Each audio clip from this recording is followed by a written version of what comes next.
buenos días, buenas tardes. No sé el momento que usted escuche este devocional, sienta que Dios le está hablando. Vamos a estudiar un tema muy bueno, las oraciones. Recordemos que hay muchas clases de oraciones y que nosotros tenemos que aprender a orar efectivamente, no orar por orar, y saber qué oración debemos usar, cuándo, cuál es el momento propicio y cómo hacer. Vamos en esta vez a hablar sobre el arrepentimiento, oración de arrepentimiento. ¿Qué es arrepentirse? Reconocer que hemos fallado, reconocer que he hecho lo malo y que necesito y quiero cambiar. Porque algo que nosotros tenemos que tener es la predisposición para cambiar, porque depende de nosotros, no depende de Dios. Él nos está llamando. Por eso dice la palabra, dice en Apocalipsis 3:20, que dice: he aquí, yo estoy a la puerta y llamo. Si alguno oye mi voz y me invita a entrar con él, estaré con él y él conmigo. O sea, él está siempre buscando la oportunidad para que nosotros le escuchemos, para que nosotros dispongamos nuestro corazón para cambiar de actitud, para que nos demos cuenta. Bueno, ahora vamos a ver algunos personajes de la palabra que nos enseñan la importancia y por qué, de qué tuvieron que arrepentirse. ¿Ya? Vamos al libro de Job.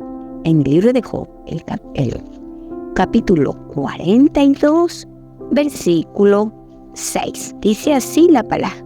Dice así: por tanto, me aborrezco, dice Job, y me arrepiento en polvo y ceniza.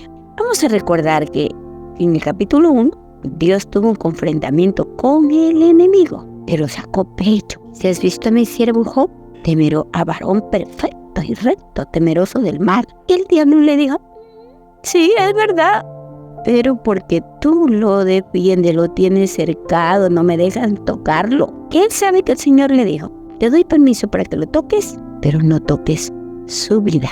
Su vida es mía. Como usted conoce la historia, dice que Job de repente, en un solo día, el diablo terminó con todo lo que él había trabajado. Primeramente fueron sus hijos que murieron.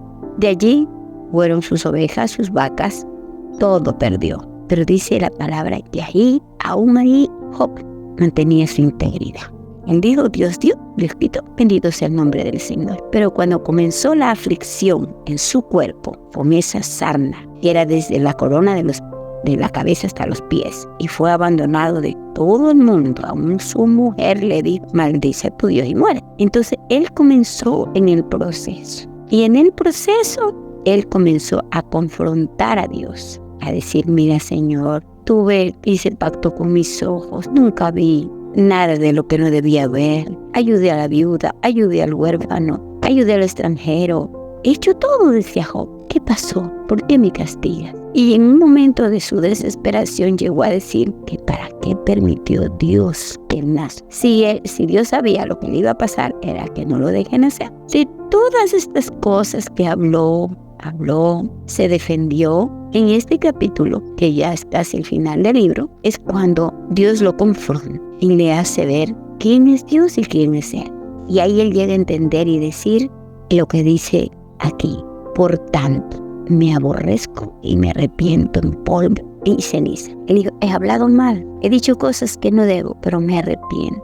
No lo voy a volver a hacer. Y dice la palabra que Job fue restaurado. Y aprendemos aquí que cuando nosotros hablamos de más por el dolor, por la aflicción, tenemos que, para que eso se termine, aceptar que no fue Dios el que causó, fuimos nosotros. Dios lo permitió, y recordemos la palabra que todo ayuda para bien a los que aman a Dios. Y vamos a ver de otro personaje. Vamos al libro de Jeremías, un profeta. Este Jeremías lo vamos a encontrar. ¿Qué dijo Jeremías? ¿Y de quién dijo? Porque aquí hay que ver, Job habló de sí mismo, ¿no? Él reconoció su pecado. Ahora vamos a ver de quién habla Jeremías, capítulo 8, versículo 6. Otra vez el 6. Escuché y oí, no hablan rectamente, no hay hombre que se arrepienta de su mal, diciendo: ¿qué he hecho? Cada cual se volvió a su propia carrera, como a caballo que arremete con ímpetu a la batalla. ¿De quién estaba hablando el profeta Jeremías? Estaba hablando del pueblo de Israel. que Dios le había enviado señal tras señal, profeta tras profeta,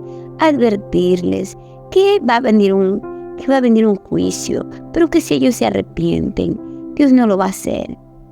Y Jeremías era uno de los que tenía que llevar ese mensaje. ¿Cuál era la respuesta para Jeremías? Cárcel, desalojo, maltrato. Por eso él dice, no hablan rectamente. No hay hombre que se arrepienta de su mal diciendo que hecho sea. Cuando el pueblo o una persona, hablamos de un pueblo, ¿no?, cae en pecado, en desobediencia, también cae en ceguera espiritual. Y no dice, no he hecho nada malo. Entonces no cree, tiene que arrepentirse de nada. Y ahí sí es un acabose, ¿ya? Dice que como gallo se arremete con ímpetu a la batalla. Se hablaba del pueblo de Israel. Vamos a ver otro personaje, Jonás. Vamos al libro de Jonás, otro profeta de Dios. Este profeta Jonás fue escogido por el Señor y fue enviado con una misión. Pero este profeta tenía una particularidad. Vamos a ver qué pasaba con Jonás. Nosotros lo tenemos muy conocido porque hemos enseñado mucho a los niños acerca de Jonás. Ahora vamos a ver qué tenemos que aprender nosotros los adultos de Jonás. El libro de Jonás, asimismo, capítulo 3, versículo 9. Es muy corto este libro, ¿no? Dice así: ¿quién sabe si se volverá y se arrepentirá Dios y se apartará del ardor de su ira y no perecemos? La misión de Jonás era ir a Nínive a decirle que Dios iba a enviarle un juicio. Y fue después de muchas cosas, después que le pasó mucho porque no quería ir, y llegó hasta Nínive y habló al rey. Y mira lo que dice la Biblia, que un rey impío llamó ayuno a todo el pueblo. Aún los animales se arrepintieron. ¿Ya? El rey dio esta orden. Porque dijo el rey, mire, no dijo Jonás, dijo el rey, ¿quién sabe si se volverá y se arrepentirá Dios y se apartará del ardor de su ira y no pereceremos? O sea, tal vez no conocía profundamente de Dios, pero él sabía que Dios es un Padre amoroso, un Padre que no quiere que nos vaya mal. Y que cuando nos arrepentimos y tomamos actitudes de arrepentimiento, el Señor cambia sus juicios. Él cambia sus juicios. Él se arrepiente de hacernos Él. Vamos a ver en Lucas 15:7, Nuevo Testamento, y con esto terminamos. Lucas, por aquí está Lucas. Esta historia de Lucas es muy conocida.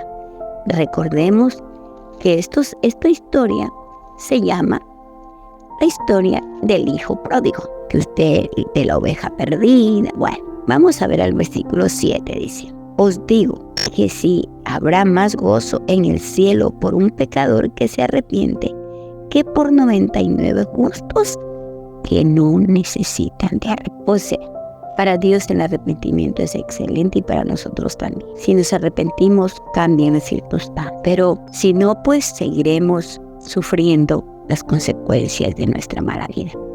Por eso aquí dice que en el cielo hay fiesta, hay gozo por un pecador que se arrepiente y no por 99 justos que no necesitan de arrepentimiento. Por eso cuando nos acerquemos a la presencia de Dios, lo primero que tenemos que decirle: Señor, examina. Yo sé que he cometido errores. No quiero volverlos a hacer. Me arrepiento y ayúdame. Y eso, si el mundo, todo lo que vemos, los juicios que el Señor está enviando a la tierra, en una parte que llueve demasiado, en otra que no llueve, es porque el hombre le dio la espalda. Y Dios nos está llamando arrepentimiento, para orar, no para reclamarle: Señor, pero ¿cómo va a ser posible que no tengamos luz, que haya sequía? No, el cielo sí obedece al Señor. Cuando el Señor le dice al cielo: te cierras, el cielo se cierra por nuestra causa. Y por último vamos a ver el último versículo, que es Apocalipsis 2:5. Apocalipsis, ¿qué dice el Señor? Recuerda, nos está diciendo, por tanto, de dónde has caído y arrepiéntete y haz las primeras obras, pues si no vendré pronto a ti y quitaré tu candelero de tu lugar si no te hubieres. El Señor quiere que nos arrepentamos de corazón, que no desperdiciemos lo que Él nos ha dado. Él nos está advirtiendo. Nuestra oración en este tiempo debe ser de arrepentimiento. Si esto lo entendieran los gobiernos, si esto lo entendieran los gobernantes, los asambleístas, otro fuera la situación en cada país. Pero desgraciadamente no lo conocen, no lo saben. Pero la iglesia sí lo sabe.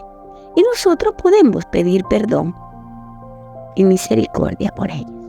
Bueno, eso ha sido todo. Espero que les sirva para que reflexionen y siempre vivamos con esa actitud. Que si cometemos un error, nos arrepentimos, cambiamos y las cosas cambian. Bendiciones.